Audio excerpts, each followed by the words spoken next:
Hallo liebe Leute, willkommen zurück auf meinem Kanal, die Quasselkönigin. Deutschல 2 சென்டென்ஸை பர்பிண்டன் பண்றதுக்கு நம்ம சில கனெக்டோரன் பார்த்துருப்போம். அதுல ஒரு சில கனெக்டோரன்னு பார்த்தா அடுசோ. அதை பத்தி தான் இன்னைக்கு நம்ம பார்க்க போறோம். அடுசோனா என்ன? aber, denn, und, sondern, oder. நமக்கு இங்கிலீஷ்ல நம்ம படிச்ச மாதிரியே டாய்ச்லயும் சென்டென்ஸ் ஸ்ட்ரக்சர் அப்படி சொல்லிட்டு இருக்கு.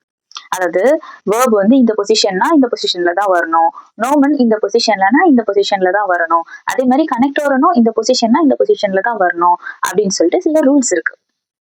இந்த அடுசோ கனெக்டோரன் எந்த பொசிஷன்ல வரும்னா நுல். இது கணக்கே எடுத்துக்க மாட்டாங்க, நுல் பொசிஷன் சொல்லுவாங்க. இந்த நுல் பொசிஷன்ல வர இந்த கனெக்டோரன் யூஸ் பண்ணும்போது வேர்ப் பொசிஷன் 2ல இருக்கும். ஒரு கனெக்டோரனுக்கும் ஒரு எக்ஸாம்பிள் சென்டென்ஸ் பார்க்கலாமா?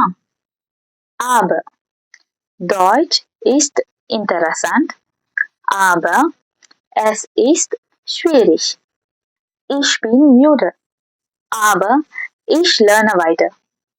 Then இது because அப்படின்றதுக்கு பதிலா நம்ம யூஸ் பண்றது.